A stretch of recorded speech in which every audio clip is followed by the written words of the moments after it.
Hey guys, how's it going? We're live. I just wanted to go live for maybe 10 minutes or so, or something like that, with this breaking news when it comes to William Regal. And it's not just William Regal, it must be pointed out as well. This is also other WWE personnel at the WWE Performance Center, those specifically involved with NXT, but other names that have been involved with NXT in the past, the old iteration, shall we say, NXT.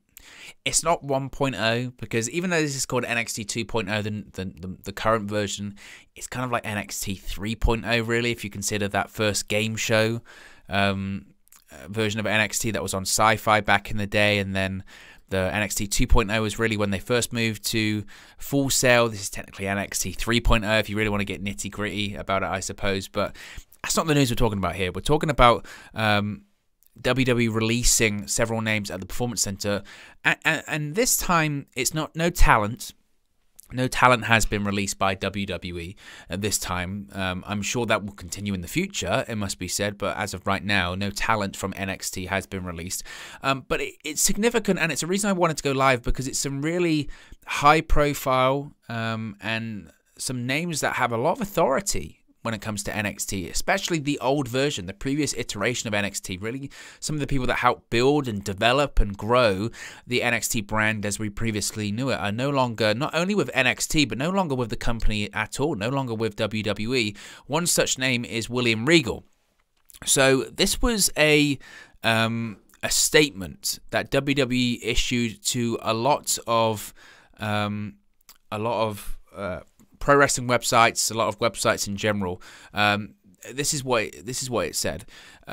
Quote, with the continued evolution of NXT 2.0, we've decided to part ways with some of the staff based in our Performance Center. We thank them for their many contributions throughout the years and wish them the best. Basically, what this means is that NXT, I mean, we always knew that NXT as you know it, NXT as you previously knew it, the black and gold brand, the black and gold version, NXT's in Triple H's image was gone. It was dead. It was buried a long time ago, especially with NXT 2.0. But this, if the coffin of the old version, or the casket, wherever you're from, of the old version of NXT was in the ground, this is one of the final nails. Basically, if you were part of Triple H's team, if you were a member of Triple H's squad, if you will, of producers or influencers or coaches in the previous version of NXT, you're gone. You're over. Because some of the names that have been let go by WWE today are really significant when it comes to NXT and the previous version of NXT. So, WWE has confirmed that producer Dogg, who of course was previously head writer for SmackDown, but in recent years he's been working as part of the NXT brand, again part of Triple H's team and crew there in NXT. Dogg has been released by WWE. Coach Ace Steel, of course, well-known coach, well-known wrestler if you are on the independent scene in the mid-2000s, based, of course, in Chicago. He's been gone from WWE. Writer Ryan Katz is also gone from NXT. Again, I'm assuming that was a Triple H hire, a Triple H name, person writing NXT. Again, a Triple H guy. He is gone from NXT. Arguably one of the most significant ones, though, is William Regal. Yes, William Regal, who has been with the WWE since... He was with WWE in 97 after coming in from WCW. He had his personal issues and came back in 99, 2000. We're talking about a guy that has been with WWE at this point for over 20 years. Over 20 years. And let's just not even talk about, you know, his previous work inside the ring for WWE. Let's not talk about that, because that's something else to discuss in its own right. If we're just focusing on NXT, you will not be able to find a single name on the WWE roster right now that has come through NXT, even if they haven't come through NXT, frankly, and they're under the WWE umbrella, but certainly anyone that's come through the NXT system that has a bad thing to say about William Regal. Nobody does. Absolutely nobody does, because William Regal is one of the greatest minds. He's one of the greatest talent scouts. He's one of the greatest, again, pro wrestlers. And this isn't just an English-British thing. Of course I've got bias when it comes to William Regal. He's the guy when it comes to British or English pro wrestling, certainly. And that's a big list also. But he's, you know, especially in my generation, he's the guy. He's one of the greatest, most educated, smartest, just best minds for pro wrestling that's out there today. And anyone that's come through NXT would give huge credit to William Regal for developing them, making them into the talent that they are. The fact that WWE in this new version of NXT feels like they don't need William Regal is stunning. I mean, it really is stunning. And again, it's not even the point now of the whole, NXT as you used to know it is gone, NXT is different, NXT truly is back to being developmental, all that kind of stuff. It's not even really about that anymore. Honestly, it's really not. It's just the fact that you're releasing now a real asset to the company. A real asset to the company. I get it. And I understand, and I've said this several times before when I've spoke about NXT 2.0 here on the channel. I get it that maybe the previous version of NXT wasn't creating stars, or the previous version of NXT lost to AEW Dynamite in the Wednesday Night Wars, or the previous version of NXT was getting characters over, but not in the way that Vince McMahon wanted them. So every time they brought them to the main roster, there was this really difficult transition because they had to change them into characters in the mind and image of Bruce Pritchard and Vince McMahon, whatever that is. Not necessarily that I agree with it, but I could almost understand it of, let's streamline that process, let's make it easier, and let's get some younger guys and younger girls and people that maybe have a different look and different experiences, and maybe that will create stars for WWE. I've said my piece on that. I don't necessarily agree with it, but I can understand maybe their thought process there. I'm willing to give them the benefit of the doubt with that. But surely if you're bringing in these people, if your next move is to bring in people that are less experienced, that don't have a pro wrestling background, that are going to have to learn more and learn quicker, isn't it in your best interest to keep someone like William Regal around? Isn't it in your best interest to have the best and most premier coaches possible at the Performance Center? Isn't it in your interest to have just the best people under contract to the company? That's why I find this one so shocking. And it almost just stinks of at this point of William Regal's a Triple H guy, we're getting rid of Triple H guys. And that's what it feels like it's become. These people are being punished for losing to AEW. And I know people going, and it's not an AEW thing. But it is. It's absolutely an AEW thing at this point. Because AEW beat NXT, and Vince McMahon and Bruce Pritchard and those people, John Laurinaitis, Nick Khan, I can't forget about him, hated it. Absolutely hates it. And Nick Khan's come in as the president. He's releasing all of these people. Budget cuts. We're spending too much money. We don't need this many talents. Why are we hiring these guys off the indies? We should be hiring people from basketball backgrounds and NFL backgrounds and gymnastic backgrounds and colleges and collegiate sports and all this kind of stuff. That's what we should really be doing. What you were doing before wasn't working, so we're getting rid of you. I just find that very surprising. I find that very, very surprising. Again, I can understand, I don't mean to be facetious when I say this. This is really true.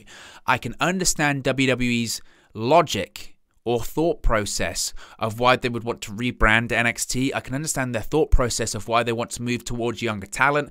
I can understand why they would want to maybe have Vince McMahon or Bruce Pritchard have a greater influence on the show, because it makes that transition from developmental to WWE easier, or the main roster easier. Because I don't know about you, I'm tired of getting attached to wrestlers in NXT, seeing them go to Raw or SmackDown, be changed completely, and then get released a couple of months later because Vince McMahon and Bruce Pritchard doesn't like them.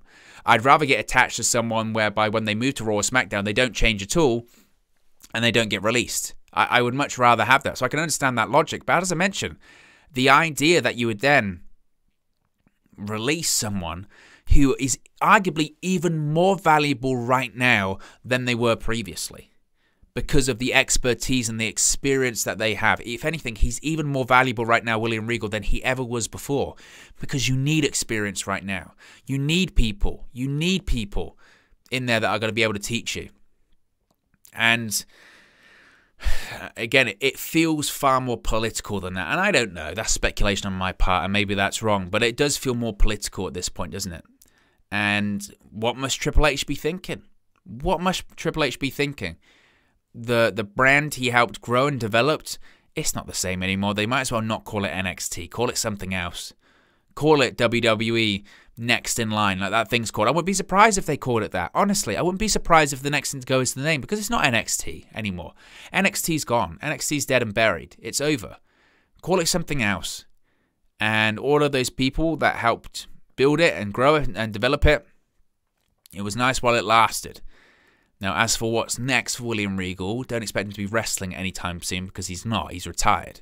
He's got screws and plates in his neck. He's got a real messed up neck. The back of it, he's got this huge scar down the back of his neck. So he's not wrestling ever again.